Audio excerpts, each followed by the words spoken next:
Meus irmãos, bom dia.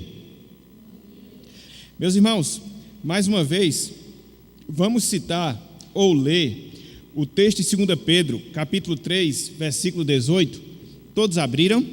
Vamos fazer essa recitação ou leitura, todos juntos a uma só voz, como nós falamos, com vigor, com vibração, com disposição. Vamos lá, todos juntos? Antes crescer a graça e no conhecimento de nosso Senhor e Salvador Jesus Cristo. A Ele seja a glória, tanto agora como no dia eterno. 2 Pedro 3,18. Então que Deus nos abençoe e que Ele aplique a sua santa palavra em nossos corações. Amém. Irmãos, só para a gente poder se lembrar daquilo que nós já estudamos, o tema que nós estamos considerando é os meios de graça ou os meios da graça. Então nós vimos que esses meios são instrumentos que Deus concede ao seu povo para que, através do exercício dos mesmos, nós possamos crescer espiritualmente, crescer na graça do Senhor. Então, existe uma classificação bem básica em relação a estes meios, em relação a esses instrumentos que Deus nos disponibilizou. Existem os meios privados da graça e existem os meios públicos da graça. Quais são os meios privados? Ou seja, aqueles que eu, que você, que cada um de nós devemos exercer individualmente falando, particularmente falando, pessoalmente falando, para que a gente possa se desenvolver em termos espirituais. Leitura das Escrituras Sagradas, prática da oração, exercício da oração e também prática da meditação.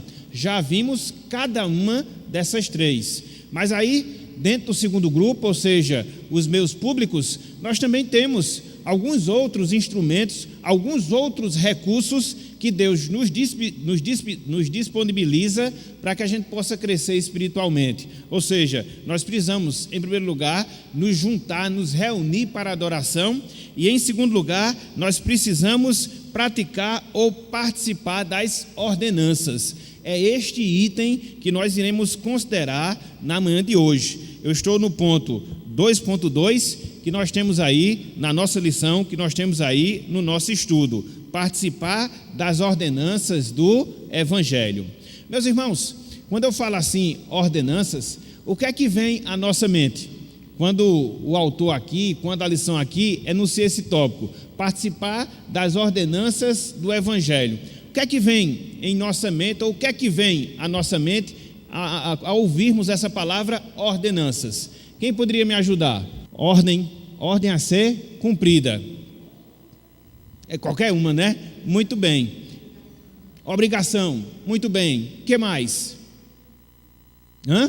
Ordem a ser cumprida, obrigação. Quais são as duas que nós temos aí na nossa lição? Isso, exatamente. Batismo e Santa Ceia. Deixa eu só fazer aqui uma observação. Quando a gente trabalha essa questão, esse ponto, eu julguei necessário, algumas pessoas chamam ordenanças, a questão do batismo, a questão da ceia do Senhor. É também, mas eu gosto de escutar e gosto de falar, sobretudo, a expressão sacramento. Não sei se vocês já perceberam, mas quando nós realizamos a Santa Ceia, muito dificilmente eu uso a expressão ordenança. Via de regra, eu chamo a expressão sacramento. Por quê? Porque ela é mais real naquilo que significa e naquilo que se propõe a ensinar e a mostrar a cada um de nós. A palavra sacramento, ela vem do latim sacramentos, que significa sagrado, que por sua vez deriva de uma palavra grega, que por sua vez deriva de outra palavra grega que significa mistérios. Então, ela era utilizada, sobretudo nos tempos do Novo Testamento, para denotar determinadas coisas que haviam sido reveladas por Deus para a nossa instrução, para o nosso aprendizado. E nesse sentido, a gente tem justamente essas duas ordenanças, ou de maneira específica, esses dois sacramentos, a Santa Ceia e o batismo, a Santa Ceia e o batismo cristão. Então, tanto um como o outro, meus irmãos, eles são meios de graça. Tanto um como o outro são recursos que Deus nos dá para que em termos coletivos nós possamos nos desenvolver na graça, nós possamos nos desenvolver em termos espirituais. Ninguém cresce, meus irmãos, ninguém cresce, minhas irmãs, na vida cristã, na vida espiritual, sem que faça uso, sem que participe dos sacramentos que Cristo deixou e deixou instituído, essas ordenanças que Cristo nos deixou e nos deixou através do Evangelho. Quando nós participamos desses sacramentos e o fazemos com o sentimento correto, e o fazemos da maneira certa, nós estamos galgando, vamos assim dizer, na nossa vida cristã, no nosso crescimento espiritual. Então, conforme nós estamos vendo, estes meios, os sacramentos, as ordenanças, são públicos. Por quê? Porque eles são realizados, porque nós participamos deles quando nós estamos em corpo de Cristo, quando nós estamos cultuando a Deus. Então, quando nós celebramos o batismo, nós celebramos dentro do culto público ao Senhor, reunidos como sua igreja. Da mesma forma, quando nós estamos celebrando a Santa Ceia, nós também estamos fazendo como corpo de Cristo, como igreja de Cristo aqui na terra. Daí aquela ênfase que vez por outra a gente fala da necessidade de nós vivermos coletivamente em termos espirituais. Ninguém vive só na vida cristã. A gente precisa cultuar a Deus coletivamente e a gente só pode participar dos sacramentos também coletivamente. Você não pode participar dos sacramentos isolado na sua casa. Não, você tem que vir para a casa do Senhor, você tem que vir para a igreja, você tem que se reunir como corpo de Cristo, para que assim e somente assim você possa participar dos sacramentos e dessa forma se enriquecer ou crescer em termos espirituais. Então, alguns autores gostam de utilizar a palavra ordenança, mas eu gosto mais da expressão sacramento, por aquilo que ela significa, por aquilo que ela é em si, de acordo com o que nós temos na palavra do Senhor. Até mesmo em termos de confissão de fé, nós temos lá um capítulo específico e ele trata dos sacramentos, e o termo utilizado lá é justamente sacramento, que, conforme nós falamos, envolve aquilo que é sagrado, envolve aquilo que é espiritual, envolve essas duas ordenanças que Cristo nos deixou enquanto esteve aqui na terra, enquanto esteve conosco. Então, olha só o que nos diz aqui a lição. Primeiro, o item aqui, participar das ordenanças do Evangelho. Uma ordenança ou sacramento é um costume e prática iniciada pelo Senhor Jesus Cristo, enquanto esteve na terra. Nas verdadeiras igrejas do Senhor Jesus, há apenas duas ordenanças, ou dois sacramentos. Quais são? O batismo e a Santa Ceia do Senhor. É interessante, meus irmãos, porque quando você compara com a igreja romana, você percebe que existe mais sacramentos na igreja romana do que na igreja cristã. Quem aqui já participou da igreja romana sabe disso. Na igreja cristã evangélica, nós temos dois sacramentos. Quais são? Nós já vimos, batismo e Santa Ceia. E na igreja romana, quantos sacramentos são?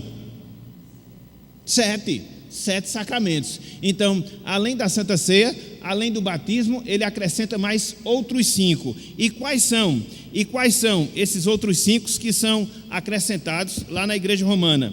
Existe a confissão, aquilo que nós chamamos de confissão auricular, né? Aquela que é feita aquela que é feita ao sacerdote. Existe a confirmação, é aquilo que a gente chama de primeira comunhão, né? Que as pessoas participam, principalmente as crianças. Existe a ordem, que é a consagração em si para o ministério, para o sacerdote, no caso, os padres, e assim sucessivamente. Existe o matrimônio, dentro da igreja romana, o matrimônio também é um sacramento. E, por último, existe a extremunção, que é aquele ritual que é feito quando a pessoa está bem pertinho de partir dessa para a eternidade. Então, são 5 sacramentos a mais que a igreja romana tem em relação a nós. E aí a gente vê que reside um grande erro, porque conforme nós estamos vendo, sacramentos nada mais são do que ordenanças instituídas pelo Senhor Jesus Cristo. E aí, quando você olha aquilo que Cristo ensinou, aquilo que Ele instituiu, você só encontra essas duas. Não é que algumas das outras sejam erradas em si, como é o caso do matrimônio, do casamento, mas não foi em si instituído por Jesus. O matrimônio, por exemplo, é instituído por Deus, isso desde o Antigo Testamento. Agora, em termos de instituição, da parte de Cristo, da parte do Senhor, nós só encontramos essas duas, o batismo e a Santa Ceia do Senhor. É bem interessante, né? Quando você analisa essa questão dos sacramentos, só uma observação, né? Que os padres, eles não participam de todos os sacramentos, não. Eles não podem casar, então, somente de 6, ou só incoerência, para não mostrar outras, entendeu? Porque nesse caso, ele fica privado de ter uma das ordenanças do matrimônio. Não pode, parece até contraditório, mas acaba sendo, de fato, contraditório. Então, quando você olha para a palavra de Deus, quando você olha para o Novo Testamento, quais são as duas únicas ordenanças, os dois únicos sacramentos que nós temos? O batismo e a Santa Ceia do Senhor. Então, vamos trabalhar cada um desses, a partir de agora, vendo as implicações práticas que eles nos trazem, sobretudo em relação ao nosso crescimento espiritual. Então vamos lá, seguindo aí a nossa sequência, seguindo aí a nossa lição.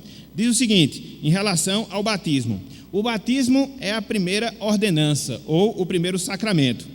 Cristo ordenou que o batismo fosse realizado por seus apóstolos e igrejas até ao fim do mundo. Então, lá em Mateus 28, versículos 18 até o versículo 20, o que é que nós encontramos? Nós encontramos o Senhor Jesus Cristo instituindo o batismo. Vamos lá, vamos abrir as nossas Bíblias aí nesse texto.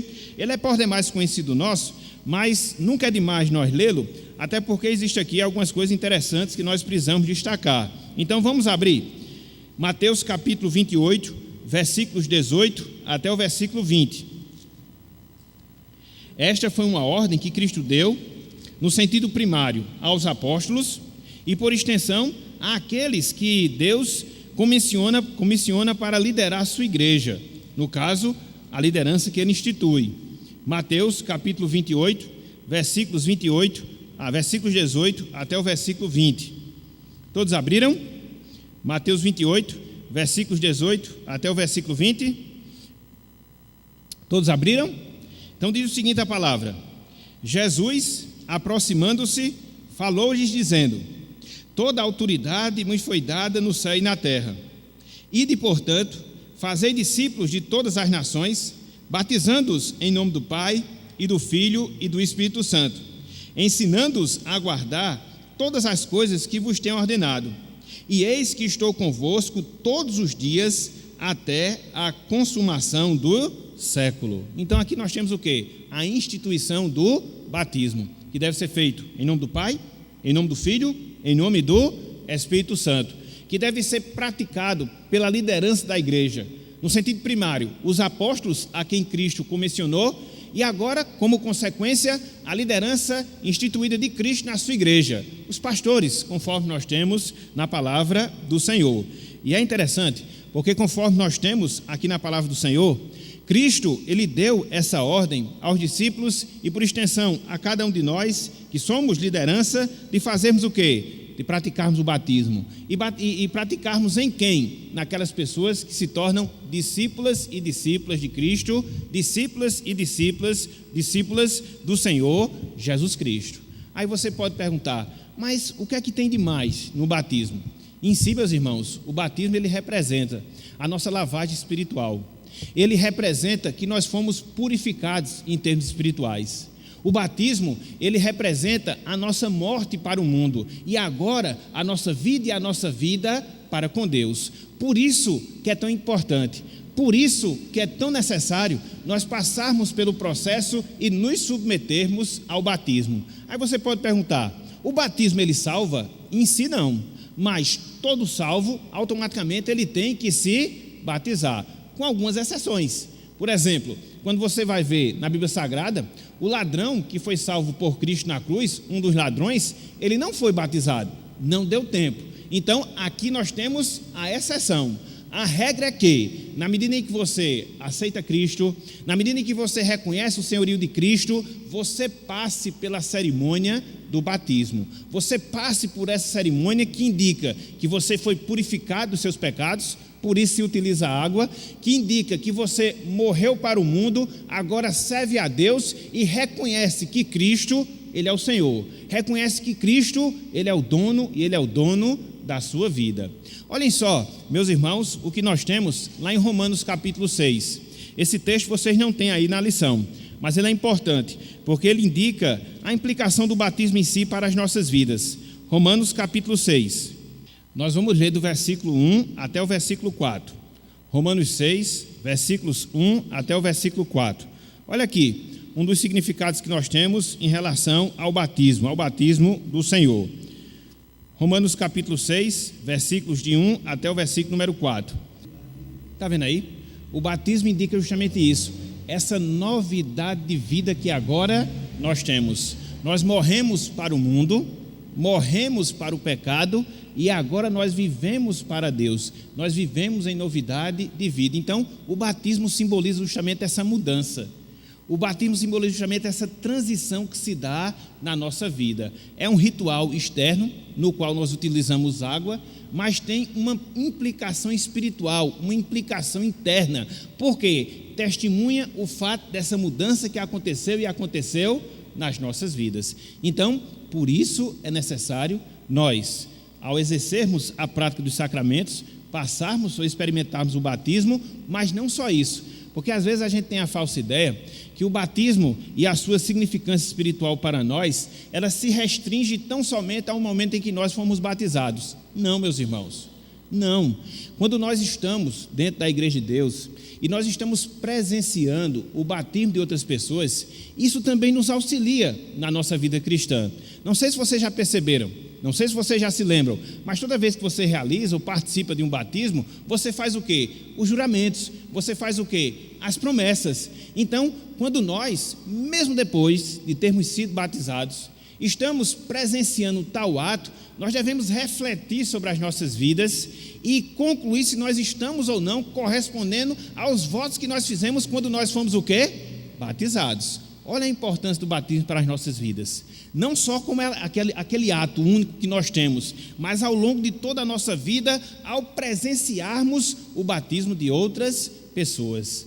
Quando nós aprendemos as implicações do batismo e vemos que o batismo ele simboliza o nosso sepultamento do mundo, do pecado, para a nossa nova vida com Deus, isso, meus irmãos, estimula a nossa vida, estimula a nossa fé, para quê? Para que nós possamos lutar e também vencer as tentações que muitas vezes o pecado impõe sobre as nossas vidas. Então, muitas vezes, quando nós somos assolados pelas tentações, muitas vezes quando nós somos assolados ou tentados pelo pecado, nós devemos nos lembrar de que um dia, através da cerimônia do batismo, morremos para o pecado, vivemos agora para Deus, e essa nova vida com Deus faz com que agora nós possamos vencer o pecado na nossa vida. Então, são formas, são maneiras, através das quais, no batismo, você vê esse meio de graça, repito, não como um ato isolado, mas como algo que está sempre presente, sempre contínuo na nossa vida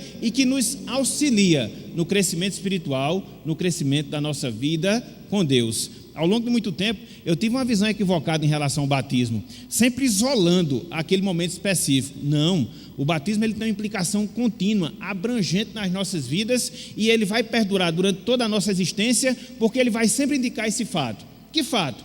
Nós morremos para o pecado. Que fato? Vivemos para Deus. Que fato? Em virtude disso, hoje nós podemos vencer o pecado pela graça de Deus presente na nossa vida. Por isso que o batismo se torna um meio de graça, não só quando ele é aplicado, mas também ao longo da nossa vida cristã aqui na terra. Então, por isso, meus irmãos, por isso, minhas irmãs, repito, o batismo ele torna-se, por essas e outras razões, esse meio de graça tão importante e tão fundamental para as nossas vidas. Mas não só isso, eu vou convidar vocês a abrirem as suas Bíblias lá em 1 Pedro, capítulo 3, versículo 21. 1 Pedro, capítulo 3, versículo 21. Reforçando o que eu acabei de falar, desse benefício do batismo para a nossa vida, aqui no sentido específico, pelo fato do batismo nos trazer uma reavaliação da nossa vida espiritual. 1 Pedro, capítulo 3, versículo 21. Muito bem. Então, o que é que Pedro está falando aqui? Ele está falando a questão da Arca de Noé em relação ao Antigo Testamento e trazendo a realidade quanto ao batismo. E ele mostra que o batismo ele faz justamente isso, meus irmãos. Ele é uma forma de aguçar a nossa consciência, para que a gente possa avaliar Se de fato nós estamos vivendo essa novidade de vida que o batismo ele representa e representa para cada um de nós. Por isso, quando nós vemos, repito, quando nós presenciamos toda e qualquer cerimônia de batismo, a gente deve fazer essa reavaliação da nossa vida. Será que agora, passado X tempo do meu batismo, eu estou correspondendo aos juramentos que fiz quando eu fui batizado no passado? O compromisso que eu assumi de servir a Deus, o compromisso que eu assumi de servir à igreja de Deus, o compromisso que eu assumi de viver na dependência da graça, o compromisso que eu assumi de viver em santidade ao longo da minha vida até o meu encontro com o Senhor. Então, o batismo ele aponta justamente isso, para essa boa consciência que nós devemos ter, dessa reavaliação que a gente deve fazer constantemente da nossa vida, para podermos chegar a essa conclusão, e se nós chegarmos à conclusão que nós não estamos correspondendo àquilo que nós havíamos prometido, àquilo que nós havíamos jurado no passado, a necessidade de fazermos o quê? Nos arrependermos dos nossos pecados e voltarmos para o caminho do Senhor. Então, perceba que isso é um exercício contínuo que nós devemos fazer na nossa vida. Perceba que isso é um exercício contínuo que a gente deve fazer ao longo da nossa caminhada cristã. Isso serve, meus irmãos, e serve por demais para cada um de nós. Às vezes a gente peca, às vezes a gente não cresce como nós deveríamos crescer, porque a gente não tem essa visão mais aprofundada em relação aos sacramentos, de maneira específica, porque às vezes a gente não tem essa visão tão aprofundada em relação ao batismo. Repito, o batismo não é um ato isolado que nós realizamos no passado. É em si, em termos da cerimônia, mas ele traz implicações para o resto da nossa vida. Ou aqui, quem não fez esses juramentos? Ou aqui, quem não fez essas promessas quando foi batizado? Assuma o compromisso de servir a Deus, assuma o compromisso de servir a minha igreja, assuma o compromisso de ser submisso às autoridades constituídas, assuma o compromisso de viver na dependência da graça. Então, são todos esses juramentos que nós fizemos no batismo. Precisamos agora reavaliar se de fato nós estamos correspondendo com ele. Se sim, louvado seja o Senhor. Se não, é nos arrependermos, voltarmos dos nossos caminhos maus e prosseguirmos na nossa caminhada cristã. Por isso, repito, que o batismo, ele indica esse meio da graça tão importante para cada um de nós. Ok? Diga, pastor. Pois não. Deixa eu chegar o microfone, pastor. Deixa eu chegar o microfone. Aí os imersionistas usam a primeira parte desse versículo 4 de Romanos 6 para dizer que o batismo tem que ser por imersão, sepultados com ele pelo batismo. É argumento deles, não sei se já feito em outro momento, agora talvez fosse meio complicado. Pode fazer, pastor. Não, mas eu digo o pastor fazer uma explicação para o povo quanto a isso. Sim, que não é realmente o que os argumentos, se ninguém nunca teve esse argumento aqui, um dia vai ter. É na hora, para condenar o nosso batismo, que o nosso não presta. Eu já ouvi de imersionistas que o congregacional é um caminho muito bom, uma igreja boa, mas não adianta nada que você não é batizado de fato, porque a imersão não presta, ou a aspersão não presta. Exatamente. Porque no caso de Romanos 6,4, como o pastor falou, a questão do sepultamento, o que é que se diz? Aquelas pessoas que defendem, vocês sabem, né? Existem pelo menos duas formas de se batizar. Pelo menos três formas de se batizar, né? Existe o batismo por imersão, que é aquele no qual a pessoa é mergulhada. Existe o batismo por aspersão, no qual a água é aplicada às pessoas, que é o que acontece conosco. Existe o batismo por afusão, em que você nem é mergulhado e você não é aspergido, você fica entre um e outro, entendeu? Mas no caso específico aí, o da imersão, realmente se utiliza esse texto para defender justamente isso. Então você tem que mergulhar para que isso simbolize a sua morte para o mundo, o seu sepultamento para o mundo e a sua nova vida com Deus. Mas não é em si o que o apóstolo Paulo está falando. O que ele está falando é aquilo que representa em si o nosso batismo, ou seja, a nossa morte para o mundo, a nossa morte para a carne e a nossa nova vida para com Deus. Então, lá em Romanos 6,4, não tem a ver em si com a forma. Lá em Romanos 6,4 tem a ver com o quê? Com aquilo que ele representa. E o que é que o batismo representa? Aí sim, a nossa morte para o mundo e a nossa vida para Deus. Certo? Algo mais, pastor, dentro desse... 5 e 6? 5 e 6 desse mesmo texto. Mostra o que é que foi sepultado com ele no batismo, né? Exatamente. Sem dúvida nenhuma, porque se fomos unidos com ele na semelhança da sua morte, certamente o seremos também na semelhança da sua ressurreição. sabendo isto, que foi crucificado com ele o nosso velho homem. Não é o novo homem que é lavado num tanque d'água. Exatamente. E pode prosseguir, pastor, ainda no versículo 6. Para quê? O velho homem, para que o corpo do pecado seja destruído, e não sirvamos o pecado como escravo, porquanto quem morreu está justificado do pecado. Exatamente. Bíblia é contexto, né? Eles pegam e isolam, aí provam o que quiserem. Exatamente, exatamente.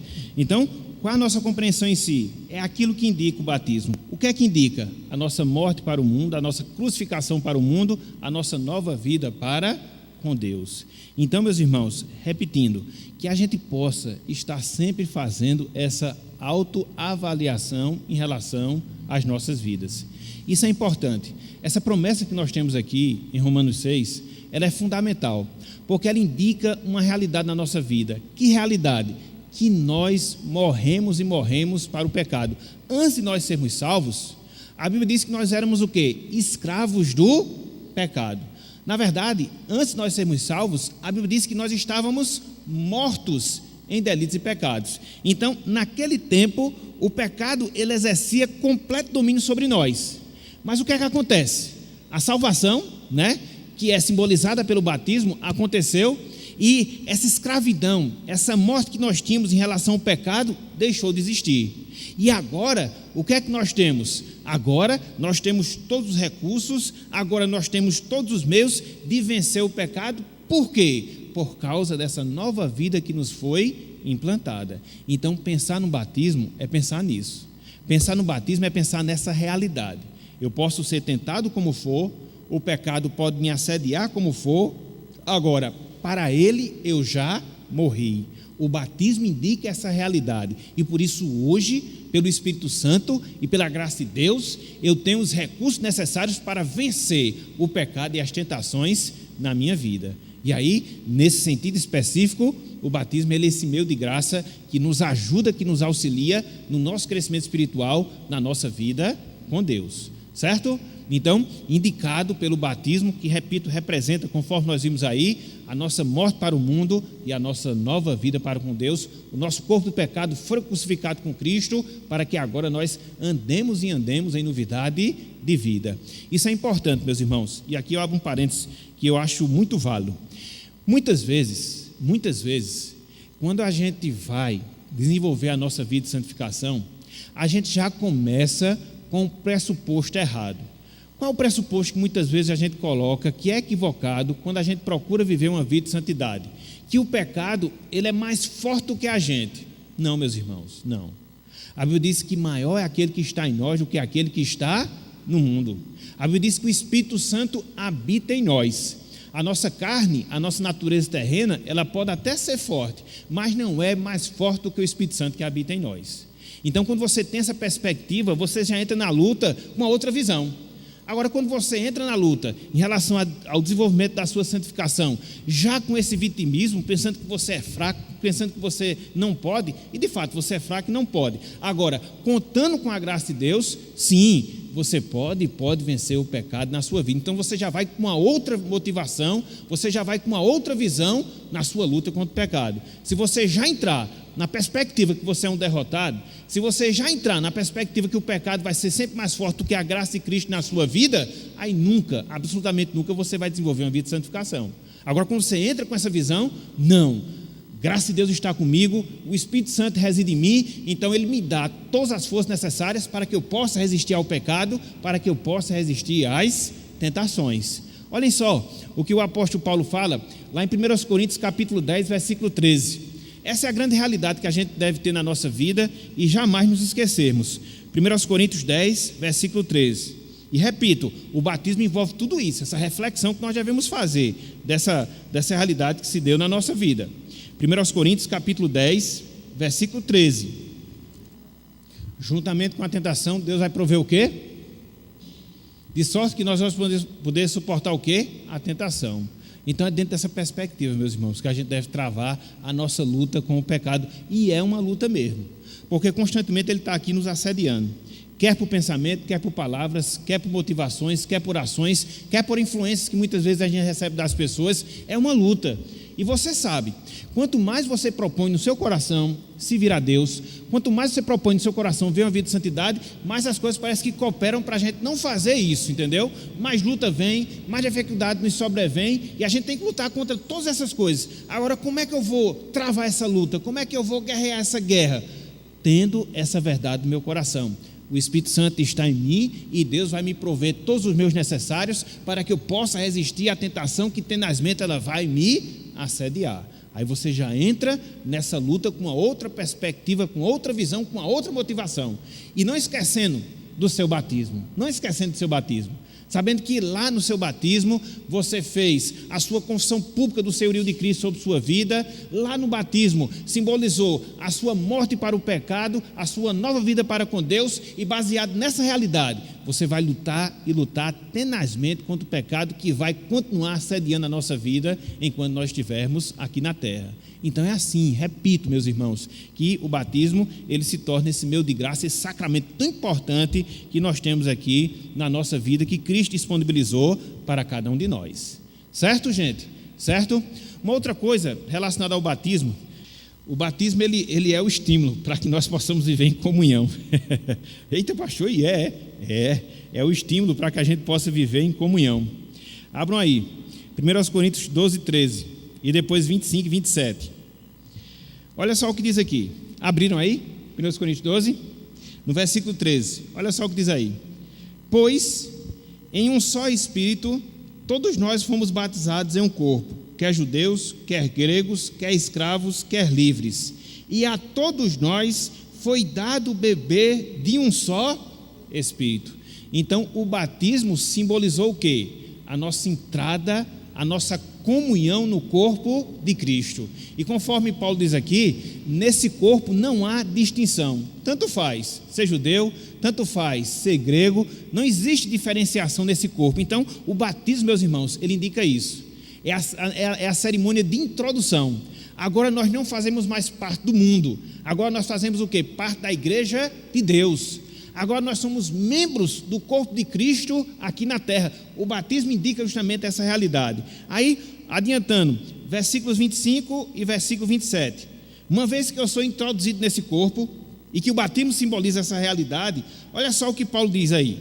Para que não haja divisão no corpo, pelo contrário, coopere os membros com igual cuidado em favor uns dos outros, de maneira que, se um membro sofre, todos sofrem com ele. Se um deles é honrado, com eles todos se regozijam. Ora, vós sois corpo de Cristo e individualmente membros desse corpo. O que é que o batismo indica?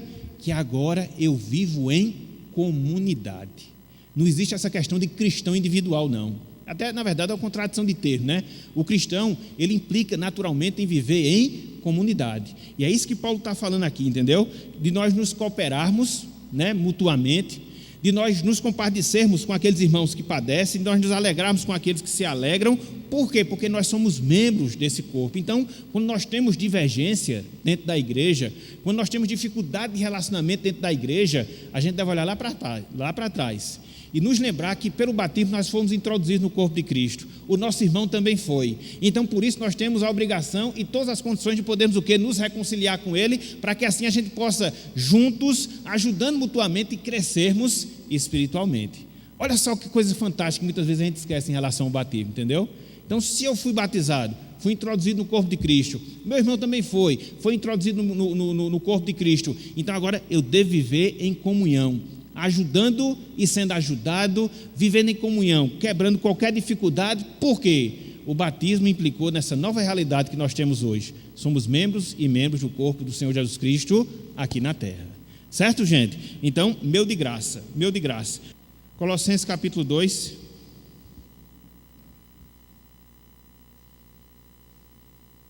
Versículos 11 e 12. Está vendo aí? Aquilo que nós havíamos falado antes. Que o batismo ele indica a nossa morte para o mundo, a nossa nova vida para com Deus, e agora representa esse meio de fortalecimento para que a gente possa lutar contra o pecado na nossa vida. Certo, meus irmãos? Então, pelo menos algumas informações bem resumidas em relação ao batismo como meio de graça para a nossa vida. Então, repetindo, o batismo foi o primeiro sacramento instituído por Cristo, lá em Mateus capítulo 28. Nesse sacramento, nós temos o quê? O reconhecimento do senhorio de Cristo na nossa vida, e também nós temos essa nova realidade que nós desfrutamos: morte para o mundo, vida para Deus; morte para o pecado, vida para a justiça. E baseado nessa realidade, a gente olha a nossa vida cristã com a perspectiva positiva da nossa vitória certa contra o pecado na nossa vida. É assim que o batismo torna-se nesse meio de graça para cada um de nós também. Certo? Alguma dúvida, alguma pergunta dentro desse item, para nós passarmos para o item seguinte em relação à Santa Ceia? Diga, Raimundo, vai pegar o microfone? Pegue. Pastor, é sobre a respeito do batismo. Sei. Que tem algumas denominações que eles dizem o seguinte: eles não acreditam no batismo do congregacionalismo, porque eles dizem que não é com o Espírito Santo. Os deles sim é que é. Então tem algumas denominações que eles falam isso, que são batizados com o Espírito Santo, por isso que o batismo dele é válido. Sim, sim. É porque, na verdade, aí não é nem a questão do sacramento em si, né? É a questão da visão equivocada que as pessoas têm em relação à operação do Espírito Santo. Porque há alguns grupos que veem que o Espírito Santo faz uma dupla operação na vida da pessoa. No primeiro momento ele regenera, e no segundo momento ele batisma. No primeiro momento ele transforma, e no segundo momento ele equipa para uma vida de maior santidade, uma vida de maior consagração. Mas aí quando você vai ver, a questão da regeneração, ela já envolve tudo. Ela já envolve a nova vida e já envolve a capacitação que Deus nos dá para que a gente possa vivenciar essa nova vida e aí nos consagrarmos cada vez mais a Deus. Então não são dois estágios da operação do Espírito Santo na nossa vida, é um estágio só. O Espírito Santo regenera, transforma, e nessa regeneração, nessa transformação, nós somos capacitados agora a viver a plenitude da presença de Deus na nossa vida, que não vem através de manifestações miraculosas, não. A plenitude da presença de Deus na nossa vida vem através de uma vida de piedade, consagração, santidade, que é testemunhada através das nossas ações, que é testemunhada através dos nossos atos. Então, infelizmente, um pensamento equivocado que distorce a obra da graça e da salvação na nossa vida. Certo, Raimundo? Entendido aí? Muito bem. Algo mais, meus irmãos, dentro desse item relacionado ao batismo como meio de graça? Não? Vamos passar para o segundo? Qual é o segundo? O segundo sacramento, ou a segunda ordenança, é a Santa Ceia. Vamos lá, olhem só o que diz aí no nosso material.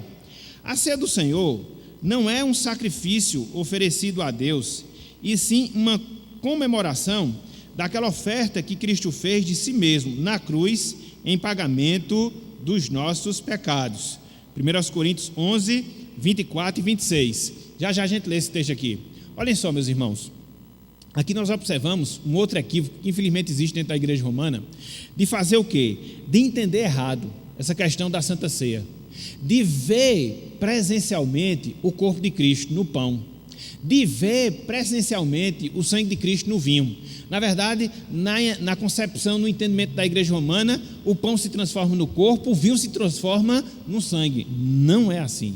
O pão continua sendo pão, o vinho continua sendo vinho, agora eles simbolizam, respectivamente, o corpo e o sangue de Jesus.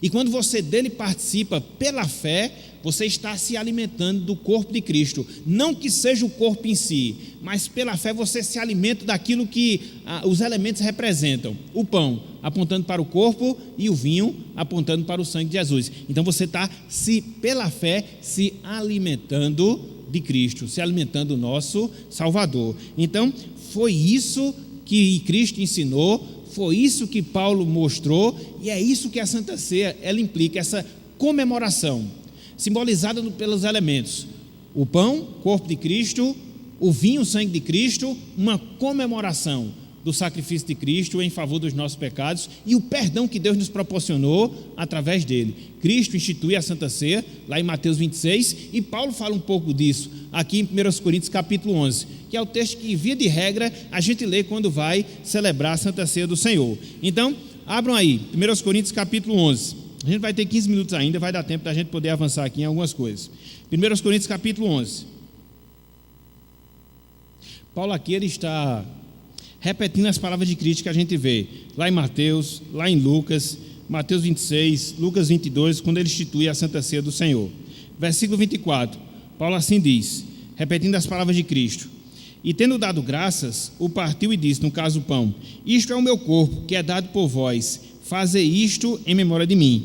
Por semelhante modo, depois de haver ceado, tomou também o cálice, dizendo: este é o cálice da nova aliança do meu sangue. Fazei isso todas as vezes que o beberdes em memória de mim.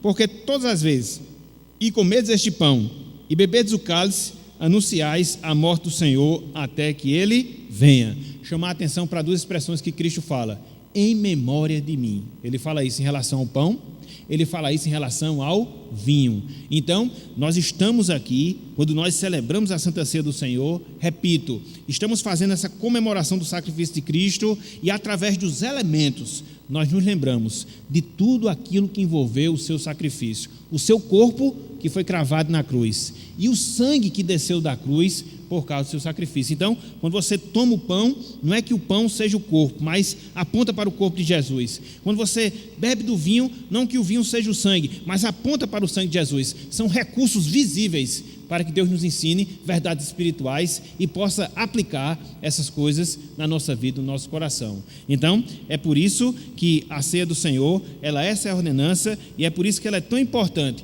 porque aponta justamente para a comemoração que nós fazemos do sacrifício de Cristo em nosso favor. E aí, ele segue. Os elementos da ceia do Senhor são pão e vinho, a gente já viu. Cada elemento representa um diferente aspecto do sacrifício de Cristo. O pão simboliza o corpo traspassado e morto do Salvador por causa dos nossos pecados. O vinho representa o sangue de Cristo que foi derramado a fim de purificar nossos pecados.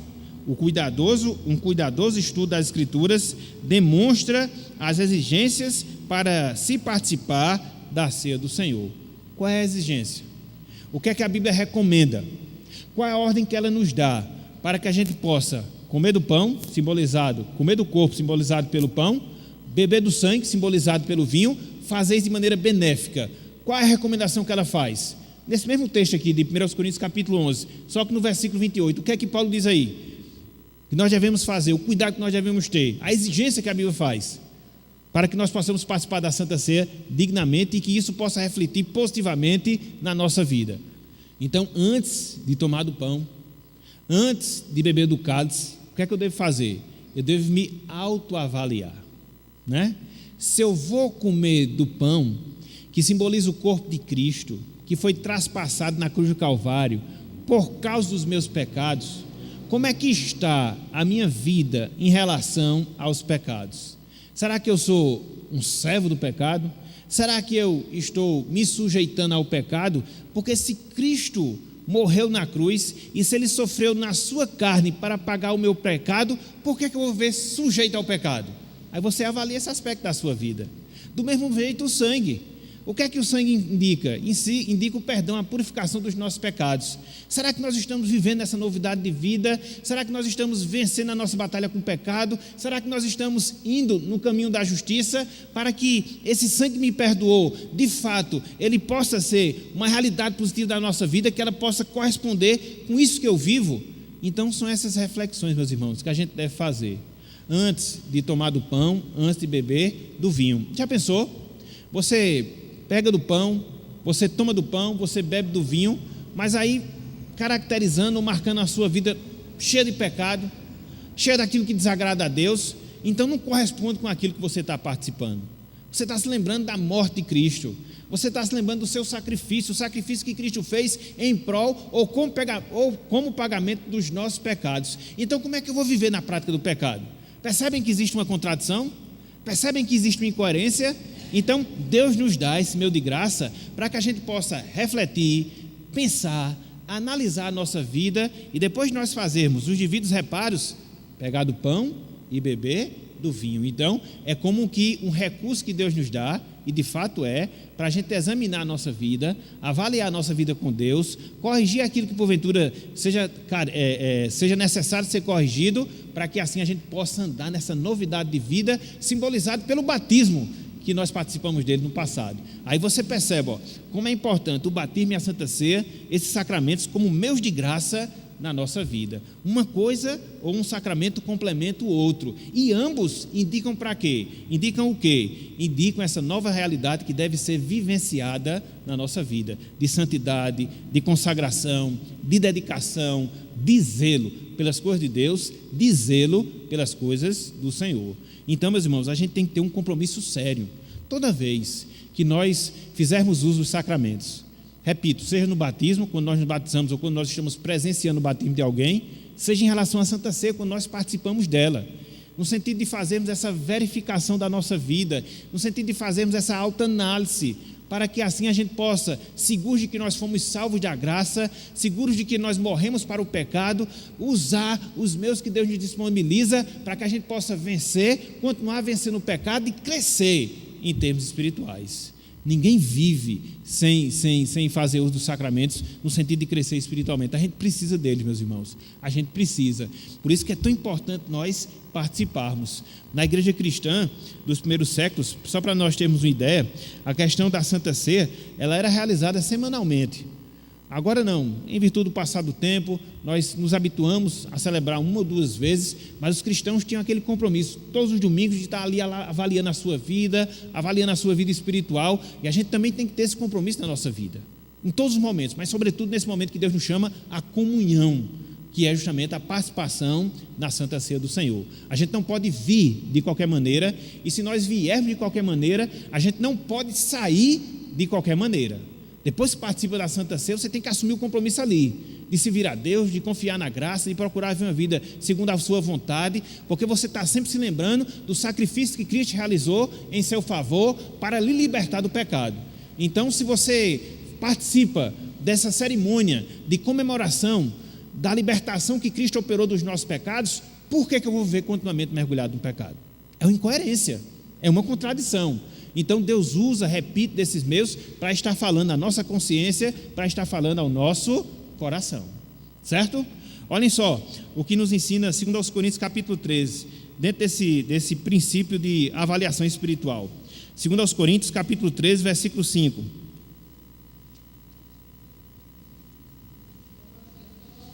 Pois não, Abanita?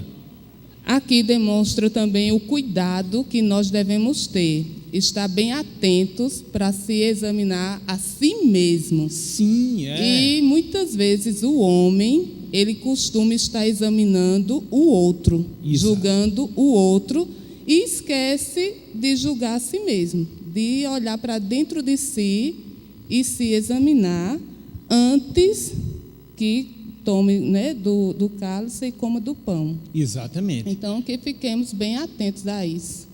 E nesse caso aí específico, né, aqui foi um detalhe muito importante esse que a Albanita trouxe, é que Deus já tem essa preocupação, e Paulo aqui foi inspirado a escrever isso, muito provavelmente pela a tendência que nós temos como seres humanos de estar sempre procurando examinar o outro. Cristo disse o quê? Que a gente deve primeiro tirar a trave do nosso olho para poder ver o argueiro que está no olho do nosso irmão. Então, aqui, meus irmãos, muito embora a participação da Santa Ceia é uma coisa coletiva, mas a nossa preparação é individual.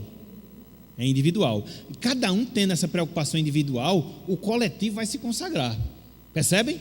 Então você não tem que se preocupar com o outro nesse sentido. Você se preocupa primeiramente com você. Entendeu? E cada um preocupando-se consigo mesmo. E aí é o corpo que vai crescer. Porque vamos imaginar uma coisa, meus irmãos. Vamos imaginar uma coisa. Vamos pensar aqui. Eu vou até extrapolar um pouquinho o tempo, mas acho que é necessário isso. Nós vivemos como corpo de Cristo aqui na terra. Somos corpo, somos igreja de Cristo. Nós temos as nossas responsabilidades coletivas e nós também temos a nossa responsabilidade individual. Mas se em termos individuais, cada um de nós procurarmos vivermos em santidade, procurarmos viver em retidão, qual é o impacto que isso vai ter para o coletivo? Muito. Não é verdade? Muito. Agora eu pergunto a vocês, é com esse objetivo que muitas vezes a gente vai participar da Santa Ceia? A gente esquece completamente disso. A gente pensa, não, hoje é o dia da Santa Ceia, é um cerimonial, beleza, vou participar. Não é só isso, gente. Quem faz isso é o romanista, entendeu? Que fica comendo a hóstia lá. Ele não pode nem beber o vinho, só quem pode beber o vinho é o padre, porque é o padre que perdoa pecados, né? Existe até um pensamento errado nisso aí. Então, somos nós, em termos individuais. Então, quando você faz, né, essa avaliação pessoal, e a gente já tem tanto pecado para poder avaliar, do que a gente às vezes perder tempo em avaliar o pecado do nosso irmão, isso não significa dizer que a gente não procura ajudar naquilo que o irmão está com falta. Não, com certeza, a gente tem que fazer isso como corpo de Cristo, entendeu? Agora, na ceia, é esse momento individual, entendeu? E coletivamente falando, para que a igreja possa crescer. Então, às vezes, a gente vive uma igreja fraca, com um testemunho fraco, porque muitas vezes, individualmente, nós estamos faltando. E isso vai se refletir aonde? No coletivo, entendeu? Isso é um fato. Vá, Aline. Hã? Vá.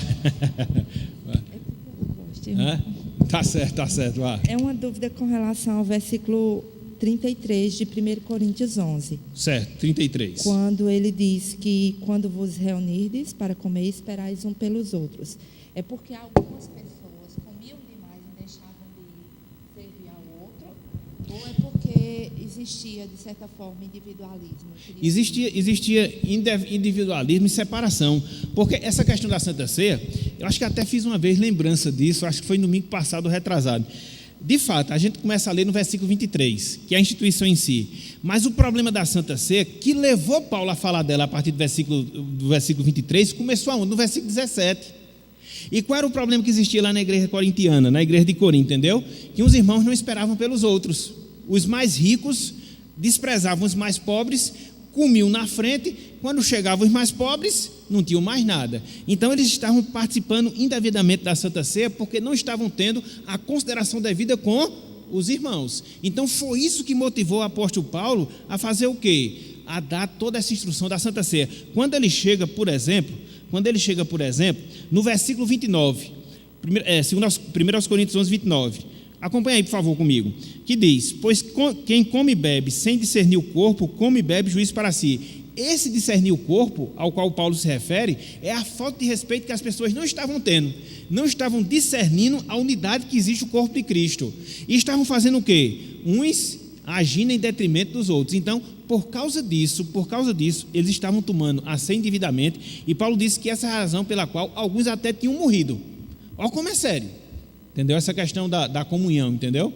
Então, a Santa Ceia, ela representa também esse momento de comunhão que eu tenho com o meu irmão, entendeu? Se não tiver legal, eu já tenho algo aqui para me preocupar quando eu for me examinar, porque eu tenho que estar aqui, em comunhão com o meu irmão, senão a ceia não vai ser apropriada da maneira correta.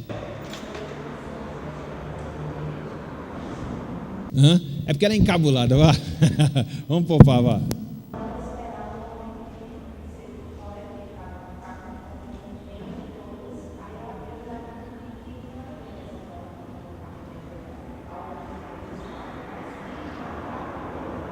Não, exatamente.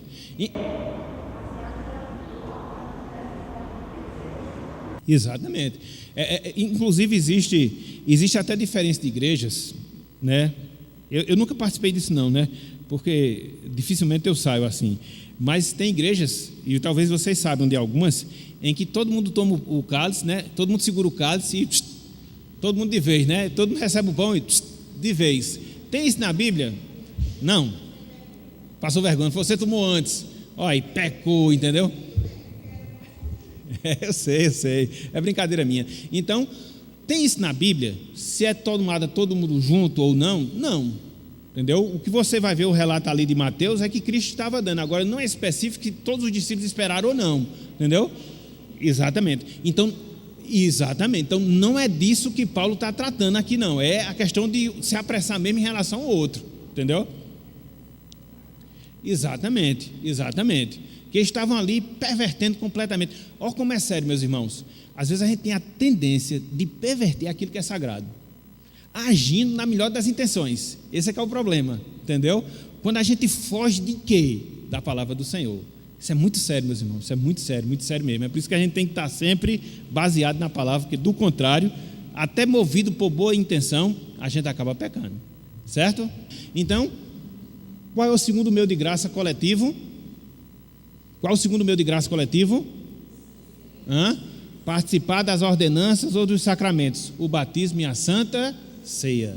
Sempre lembrando da obra de Jesus e apontando também para a nossa nova realidade em Cristo Jesus e a vitória sobre o pecado. Então, que Deus nos abençoe, nos conceda um restante dia na sua presença, e hoje, 6 horas, estamos de volta para mais um culto, louvor e adoração. Que Deus nos abençoe. Amém.